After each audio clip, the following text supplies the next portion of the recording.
नमस्कार प्यारे बच्चों, आप सभी का आज की विज्ञान की कक्षा में बहुत बहुत स्वागत है। बच्चों, आज की कक्षा में जिस विषय के बारे में हम बात करेंगे वो है स्थिर विद्युत। तो बच्चों, आज की कक्षा में हम जानेंगे कि स्थिर विद्युत क्या होता है, इसकी प्रकृति क्या होती है और इसको और भी अच्छे से विस्तार पूर्वक हम आज की कक्षा में समझेंगे। तो बच्चों, आज की कक्षा की हम शुरुआत करते हैं एक गतिविधि से। इस गतिविधि के लिए हमें किन चीजों की आवश्यकता पड़ेगी? वो है सिर्फ एक प्लास्टिक की कंघी या एक प्लास्टिक के स्केल और कुछ छोटे छोटे कागज के टुकड़े।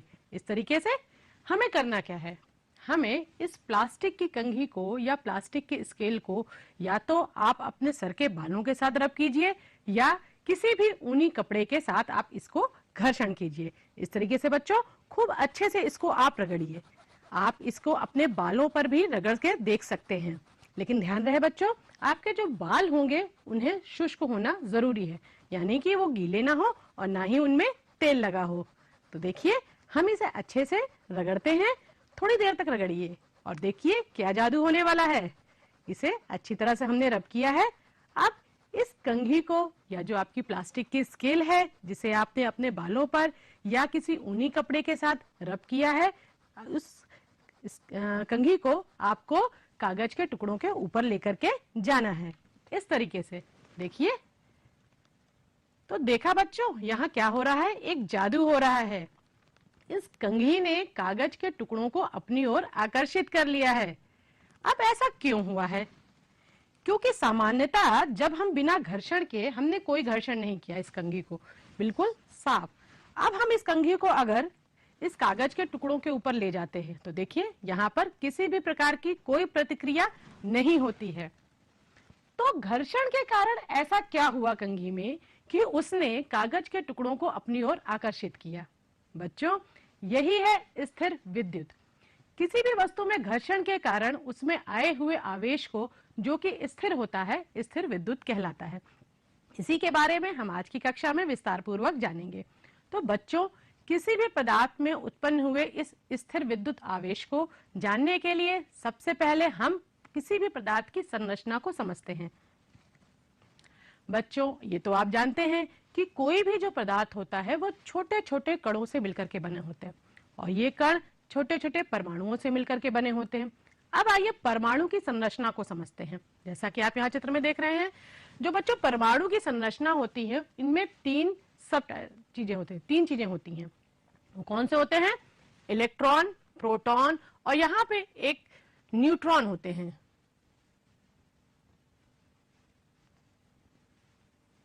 तो किसी भी पदार्थ के परमाणुओं में तीन चीजें होती हैं, इलेक्ट्रॉन, प्रोटॉन और न्यूट्रॉन। जो प्रोटॉन और न्यूट्रॉन होते हैं बच्चों, वो किसी भी परमाणु के नाभिक में स्थिर होते हैं। ये स्थायी भाग होता है और इन पे जो आवेश होता है वो धन आवेश होता है। हमारा जो प्रोटॉन होता है वो धन आवेशित होता है और जो इलेक्ट्रॉन होता है वो ऋण आवेशित होता है और जो न्यूट्रॉन होता है उस पर किसी भी प्रकार का कोई आवेश नहीं होता है। तो यानी किसी भी पदार्थ का जो परमाणु होता है उसका जो धन आवेशित भाग होता है वो स्थिर होता है, वो परमाणु के नाभिक में होता है।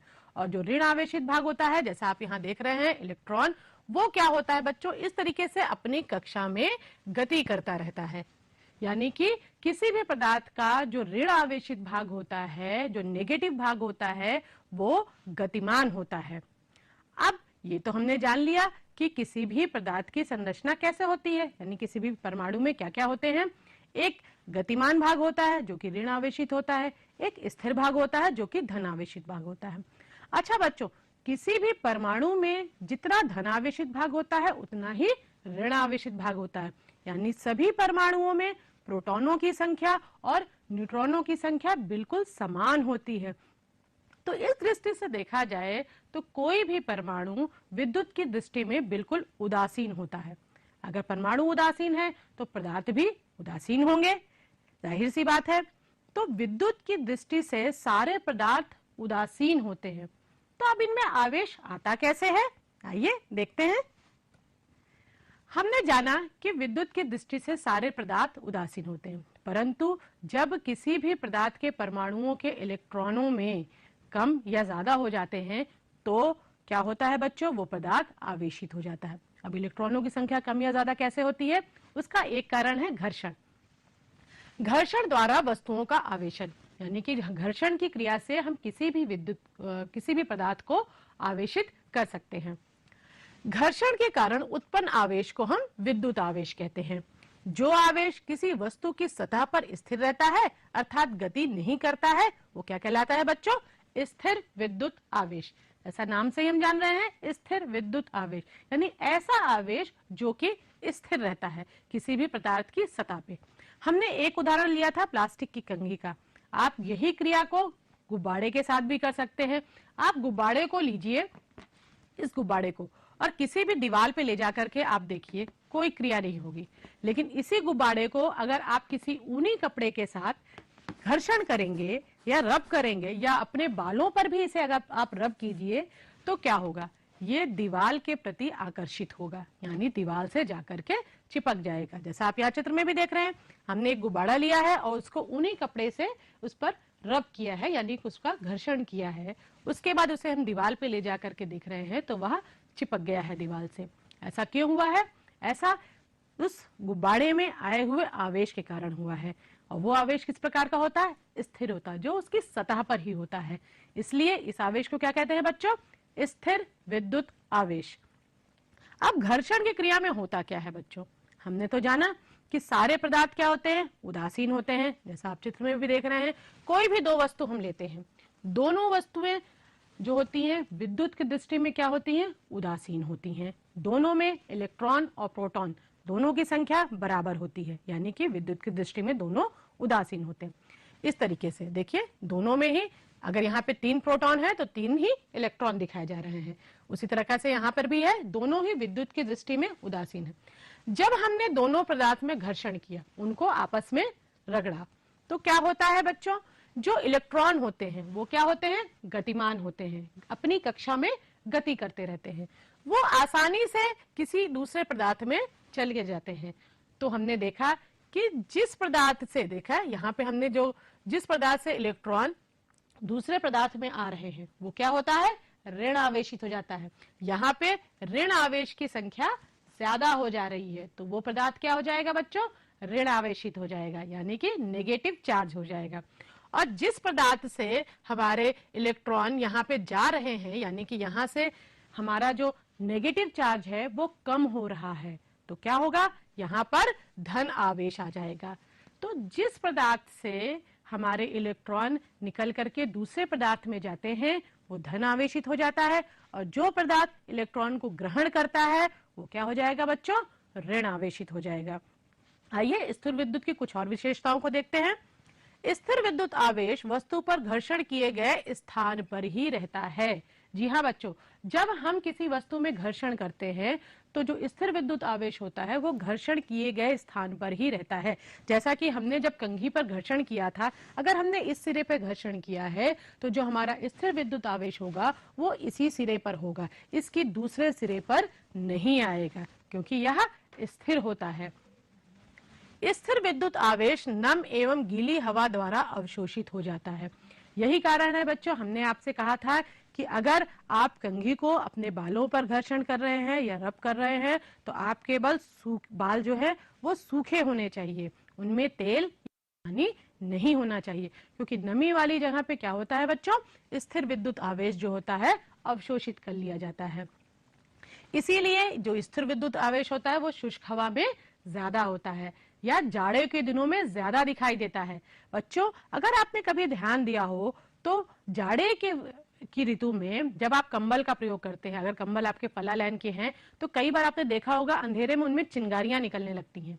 उस किस कारण से आती हैं? वो स्थिर विद्युत आवेश के कारण से ही आती हैं। जो कंबल के जो रोए होते हैं वो आपस में घर्षण करते हैं और वहां पे चिंगारी सी हमें दिखाई देती है। उसका कारण क्या है? स्थिर विद्युत आवेश। इसके कुछ उदाहरण और भी आप देख सकते हैं। जैसा कई बार होता है घरों में हल्के पर्दे जो प्लास्टिक के लगे होते हैं, उनके आर पार आप कई बार जाइए आइए तो देखा होगा कि जो पर्दा होता है वो आपकी तरफ आकर्षित होता रहता है, या आपके जो बाल होते हैं वो पर्दे से चिपकने लगते हैं। यहाँ पर भी ये किस कारण से हो रहा है बच्चों? स्थिर विद्युत आवेश के कारण। तो उम्मीद है बच्चों आप समझ में आया होगा कि स्थिर विद्युत आवेश वास्तव में है क्या। ये ऐसा आवेश है जो घर्षण के द्वारा उत्पन्न होता है और किसी भी पदार्थ की सतह पर होता है। अब जानते हैं कि इसके बारे में सर्वप्रथम पता किसने लगाया था। इंग्लैंड के चिकित्सक विलियम गिलबर्ट ने पता लगाया कि विभिन्न वस्तुओं में परस्पर घर्षण के कारण हल्की वस्तुओं को आकर्षित करने का गुण आ जाता है। तो सबसे पहले इसके बारे में किसने जानकारी हासिल की थी? विलियम गिलबर्ट ने। ग्रीक दार्शनिक थेल्स ने एम्बर नामक पदार्थ की छड़ को रेशम के कपड़े से रगड़ने पर यह पाया कि एम्बर की छड़ पक्षियों के छोटे छोटे परों को तथा सूखी पत्तियों को अपनी ओर आकर्षित करने लगती है। इस गुण को विद्युत कहा गया। यूनानी भाषा में एम्बर को इलेक्ट्रॉन कहते हैं, अतः थेल्स की शक्ति का नाम इलेक्ट्रिक या विद्युत रखा। तो देखा बच्चों, इस स्थिर विद्युत के बारे में किसने पहले खोज की थी? विलियम गिलबर्ट ने। और इसका नाम किसने दिया था? थेल्स ने। चलिए आगे बढ़ते हैं और जानते हैं कि जब दो वस्तुएं आवेशित होती हैं तो उनके बीच में किस प्रकार के संबंध होते हैं, यानी कि उनमें आकर्षण भी होता है और प्रतिकर्षण भी होता है। लेकिन आइए देखते हैं ये कब और कैसे होता है। यहाँ बच्चों हमने एक प्रयोग किया है। इसके लिए हमने क्या इस्तेमाल किया है? एक कांच की छड़, जिसे हमने इस तरह से डोरी से बांध करके लटका दिया है। इस कांच की छड़ को हमने रेशम के कपड़े से रगड़ करके आवेशित किया है और रेशम के कपड़े से रगड़ने पे जो हमारी कांच की छड़ थी वो धन आवेशित हो गई। और हमने एक दूसरी कांच की छड़ ली है जिसको हमने उसी प्रकार से रेशम के कपड़े से रगड़ करके धन आवेशित कर लिया है। अब दोनों छड़ों को जब हम एक दूसरे के पास ले जा रहे हैं, यहाँ पे हमने देखिए चित्र में एक कांच की छड़ लटक रही है और दूसरी आवेशित की हुई कांच की छड़ को हम उसके पास ले जा रहे हैं, तो दोनों में क्या होता है बच्चों? दोनों में प्रतिकर्षण होता है। दोनों छड़ें एक दूसरे से दूर जाती हुई हमें महसूस होती हैं। इसके विपरीत हम एक और प्रयोग करते हैं। इसी प्रकार से हमने दूसरे चित्र में देखिए एक कांच की छड़ को उसी प्रकार से रेशम के कपड़े से रगड़ करके आवेशित कर लिया है और उसे इस प्रकार से हमने लटका दिया है। हमने यहाँ पे दूसरी जो छड़ ली है वो है एबोनाइट की छड़। इस एबोनाइट की छड़ को हमने ऊनी कपड़े या किसी फलालैन के कपड़े से आवेशित किया है और तब हम इसको कांच की छड़ के पास ले जा रहे हैं।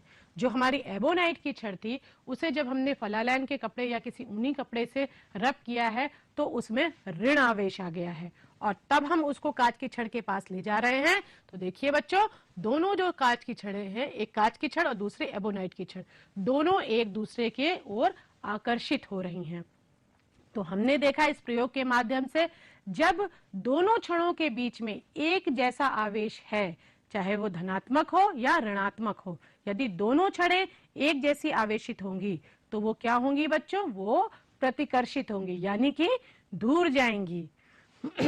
उसी प्रकार से जब हमने दूसरे प्रयोग में देखा दोनों छड़ें अलग अलग आवेश से आवेशित हुई, यानी कि एक धन आवेशित थी और दूसरी ऋण आवेशित थी, तो यहाँ पे क्या हो रहा था? दोनों छड़ों के बीच में आकर्षण, यानी कि दोनों छड़ें एक दूसरे के समीप आ रही थीं। तो हम कह सकते हैं कि जब सजातीय आवेश होता है, यानी कि दोनों आवेश क्या है बच्चों? एक जैसे हैं। जब दोनों आवेश एक जैसे होते हैं, यानी कि दोनों में या तो ऋणात्मक हो या दोनों धनात्मक होते हैं, तो क्या होता है? दोनों के बीच में प्रतिकर्षण होते हैं, दोनों एक दूसरे से दूर हटते हैं। और जब दो चीजों के बीच में आवेश अलग अलग हो, यानी कि एक क्या होंगे? एक आपका पॉजिटिव हो और दूसरा नेगेटिव हो, तो क्या होगा बच्चों? उनके बीच में आकर्षण होगा। तो हमने क्या जाना बच्चों? जब दो वस्तुएं आवेशित होती हैं और दोनों के बीच में एक जैसा आवेश हो, यानी कि दोनों या तो धनात्मक हो या ऋणात्मक हो, तो उनके बीच में क्या होगा? प्रतिकर्षण होगा। और यदि दो वस्तुएं आवेशित हैं और उनके बीच में आवेश अलग अलग है, तो उनके बीच में क्या होगा? आकर्षण होगा। तो देखिए, सजातीय आवेश के बीच में क्या होता है बच्चों? प्रतिकर्षण होता है। वो दोनों क्या करती हैं? एक दूसरे को दूर ढकेलती हैं। और जब विजातीय आवेश होता है, यानी कि एक धनात्मक है और एक ऋणात्मक है, तो क्या होगा? उनके बीच में आकर्षण होगा। तो बच्चों, हमने देखा कि दो वस्तुएं जब आवेशित होती हैं तो उनके बीच में प्रतिकर्षण भी हो सकता है और आकर्षण भी हो सकता है। अब देखते हैं आवेशों के प्रकार। इनके बारे में सबसे पहले किसने जाना? प्रारंभ में वैज्ञानिकों ने कांच में पर उत्पन्न आवेश को क्या कहा बच्चों? काचाभ। और एबोनाइट पर जो उत्पन्न आवेश था उसको दिया रजनी नाम। लेकिन आप तो जानते हैं कि इन नामों का प्रयोग आज हम नहीं करते हैं। हम आज किन नामों का प्रयोग करते हैं? धनात्मक आवेश और ऋणात्मक आवेश, यानी कि पॉजिटिव चार्ज और नेगेटिव चार्ज। तो इसके बारे में सबसे पहले किसने जाना? वो थे बच्चों सन 1750 में बेंजामिन फ्रैंकलिन ने, यानी कि जो बेंजामिन फ्रैंकलिन साइंटिस्ट थे, उन्होंने इन आवेशों का नाम दिया। उन्होंने बताया कि जो आवेश होते हैं वो दो प्रकार के होते हैं, एक धनात्मक और दूसरा ऋणात्मक। उन्होंने कहा कि कांच की छड़ को जब हमने रेशम के कपड़े से रगड़ा था तो कांच पर उत्पन्न आवेश क्या था बच्चों? वो था धन आवेश, यानी कि पॉजिटिव चार्ज। और एम्बर अथवा एबोनाइट की छड़ को ऊनी कपड़े से रगड़ने पर एम्बर अथवा एबोनाइट पर उत्पन्न आवेश कौन सा था बच्चों? ऋण आवेश था। तो जो आवेशों का नाम दिया था वो किसने दिया था? बेंजामिन फ्रैंकलिन ने। और आवेश दो प्रकार के थे, एक पॉजिटिव था और दूसरा नेगेटिव था। आगे बढ़ते बच्चे और जानते हैं कि क्या केवल एक वस्तु अगर आवेशित हो तो क्या उनमें किसी प्रकार का आकर्षण या प्रतिकर्षण होता है? देखते हैं एक प्रयोग के द्वारा। हम यहाँ पर देख रहे हैं हमने यहाँ पे दो गुब्बारे लिए हैं। इन दो गुब्बारों पर हमने किसी भी प्रकार का कोई आवेश नहीं किया है। इन दो गुब्बारों में आप हवा भरिए और उन्हें आपस में साथ में लेकर के जाइए, तो आप देखेंगे कि इनमें किसी भी प्रकार की कोई प्रतिक्रिया नहीं होती है, ना ही इनमें किसी प्रकार का कोई आकर्षण होता है और ना ही इनमें किसी प्रकार का कोई प्रतिकर्षण होता है। अब हम क्या करेंगे? एक गुब्बारे को हम आवेशित करेंगे। आवेशित हम किसी भी प्रकार से कर सकते हैं। उन्हें जैसे आपको चित्र में दिखाया जा रहा है, उसे आप ऊनी कपड़े से भी रगड़ सकते हैं या अपने शुष्क बालों से भी रगड़ सकते हैं। किसी भी प्रकार से घर्षण के द्वारा उसको हम आवेशित करेंगे। अब इस आवेशित गुब्बारे को जब हम अनावेशित गुब्बारे के पास, हमने दो गुब्बारे लिए थे जिनमें किसी भी प्रकार का आवेश नहीं था, हमने ऊनी कपड़े से रब करके एक गुब्बारे को आवेशित किया है। अब एक जो गुब्बारा आवेशित हो गया है उसे हम यहाँ पे देखिए अनावेशित गुब्बारे के पास ले जा रहे हैं। तो हम क्या देखते हैं कि जो अनावेशित गुब्बारा था वो आवेशित गुब्बारे की ओर आकर्षित होता है। यानी कि अगर दो वस्तुओं में से कोई एक वस्तु भी आवेशित है तो वह दूसरी वस्तु को अपनी ओर आकर्षित कर सकती है। तो यानी कि किसी भी वस्तु में आकर्षण है तो उस दो में से कोई एक वस्तु आवेशित हो सकती है। तो इसके आधार पे हम कह सकते हैं कि जो प्रतिकर्षण होता है, किन्हीं दो वस्तुओं के बीच में अगर प्रतिकर्षण है तो वह निश्चित प्रमाण है वस्तुओं के आवेशित होने का। तो बच्चों, हमने इस प्रयोग के माध्यम से जाना कि दो वस्तुएं अगर आपस में प्रतिकर्षित कर रही हैं तो यहाँ पे क्या है? निश्चित तौर पे वो दोनों वस्तुएं आवेशित है, क्योंकि आकर्षण जो होता है किसी एक वस्तु के आवेशित होने पर भी हो सकता है। जैसा हमने यहाँ इस प्रयोग में देखा था, हमने दो गुब्बारे लिए थे, उस दो गुब्बारे में हमने केवल एक को ही आवेशित किया था और उनमें आकर्षण था, लेकिन प्रतिकर्षण तभी होगा जब दोनों वस्तुएं आवेशित होंगी। तो यहाँ हमने जाना बच्चों कि अनावेशित वस्तु का आवेशित वस्तु की ओर आकर्षण होता है। तो आगे बढ़ते हैं बच्चों और जानते हैं कि घर्षण द्वारा दो वस्तुओं में समान परिणाम में के विपरीत आवेशों की उत्पत्ति होती है। अब ये कैसे होता है बच्चों? देखते हैं। जब भी हम दो वस्तुओं को रगड़ते हैं, कोई भी दो वस्तु हो सकती है, जैसे हमने कक्षा की शुरुआत में एक गतिविधि की थी, हमने प्लास्टिक की कंघी को ऊनी कपड़े से रगड़ा था, या एक और प्रयोग हमने किया था, हमने कांच की छड़ को रेशम के कपड़े से रगड़ा था। तो जब भी हम दो वस्तुओं को आपस में घर्षण करते हैं या उसमें रगड़ते हैं तो क्या होता है? इलेक्ट्रॉन दूसरी वस्तु में चले जाते हैं। तो देखिए, ध्यान दीजिए, अगर हमने यहाँ पे दो वस्तु ली है, इस तरीके से दो वस्तुएं हैं, दोनों वस्तुओं की कक्षा में इस तरीके से इलेक्ट्रॉन मूव कर रहे हैं। ये देखिए,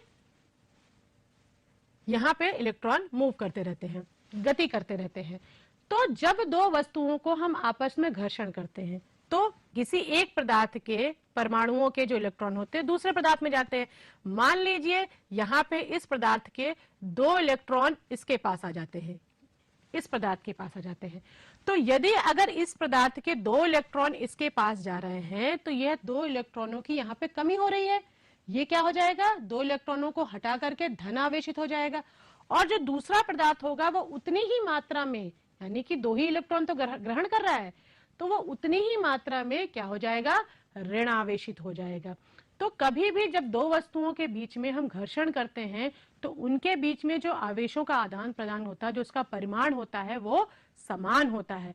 एक वस्तु जितनी ही धनात्मक होगी, दूसरी वस्तु उतनी ही ऋणात्मक हो जाएगी। देखिए, जब दो वस्तुओं को रगड़ा जाता है तो दोनों ही समान रूप से विपरीत प्रकार के आवेशों से आवेशित हो जाती है। तो देखा, एक पदार्थ जितने इलेक्ट्रॉन को खोता है, दूसरा पदार्थ उतने ही इलेक्ट्रॉन को ग्रहण करके ऋणावेशित हो जाता है। तो यहाँ हमने जाना कि जब भी दो पदार्थों को आपस में घर्षण किया जाता है, रब किया जाता है, तो दोनों में जो विपरीत जो आवेश आते हैं, उनका जो परिमाण होता है वो समान होता है।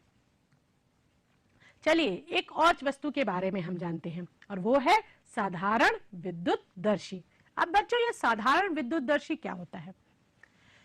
साधारण विद्युतदर्शी एक ऐसा उपकरण है जो हमें किसी वस्तु पर आवेश की उपस्थिति के बारे में बतलाता है। देखिए बच्चों, ये इस प्रकार से चित्र में आपको साधारण विद्युतदर्शी दिखाई दे रहा है। साधारण विद्युतदर्शी में क्या होता है बच्चों? ये इस प्रकार से आप देख रहे हैं, एक है साधारण विद्युतदर्शी। इसमें सबसे ऊपर क्या होता है? वृत्ताकार चकती होती है। उसके बाद नीचे आप देख रहे हैं, यहाँ पर रबड़ का ढक्कन लगाया जाता है, और इस तरीके से जो नीचे होती है, जो वृत्ताकार चकती होती है, ये धातु की बनी होती है, और ये धातु की छड़ से जुड़ी होती है। और इसको सुरक्षित रखने के लिए, इस विद्युत छड़ को सुरक्षित करने के लिए पूरा एक कांच का जार होता है। और सबसे नीचे यहाँ पे आप देख रहे हैं, ये तांबल, पीतल या स्वर्ण की बारीक पत्ती लगी होती है। ये पत्ती किसी न किसी धातु की अवश्य होनी चाहिए। अब इसका प्रयोग हम क्यों करते हैं? इसका प्रयोग हम करते हैं किसी भी धातु में आवेश है या नहीं है, ये ज्ञात करने के लिए। ये कैसे ज्ञात होता है? जब किसी आवेशित छड़ को, किसी भी धातु की आवेशित छड़ को जब हम इसके समीप लाते हैं, तो ये चूंकि आपको मालूम है, ये जो वृत्ताकार चकती है, ये क्या होती है? किसी धातु की होती है, यानी कि वह विद्युत की चालक होती है। तो इसके द्वारा अगर ये छड़ आवेशित है, तो आवेश क्या होगा? इस छड़ के माध्यम से अंदर प्रवाहित हो जाएगा। और आपको मालूम है कि जब एक ही प्रकार का आवेश होता है दो वस्तुओं के बीच में, तो उनमें क्या होता है बच्चों? जल्दी सोचिए, हमने बताया था आपको। जी हाँ बच्चों, जब एक ही प्रकार का आवेश होता है तो वो वस्तुएं क्या होती हैं? प्रतिकर्षित होती हैं। तो यहाँ पे वही होता है। प्रतिकर्षण के कारण क्या होता है बच्चों? दोनों पत्तियां आपस में एक दूसरे से दूर चली जाती है। जब यहाँ पे नीचे स्थित पत्तियां फैल जाती हैं, तो हमें मालूम चल जाता है कि ऊपर दिखाई गई जो छड़ आई है हमारे पास, वह आवेशित है। तो ये तो बच्चों हमने जाना साधारण विद्युतदर्शी को। तो चलिए बच्चों, इसी के साथ हम आज की कक्षा को समाप्त करते हैं। अगली कक्षा में नए विषय के साथ हम फिर से मिलेंगे। तब तक के लिए धन्यवाद।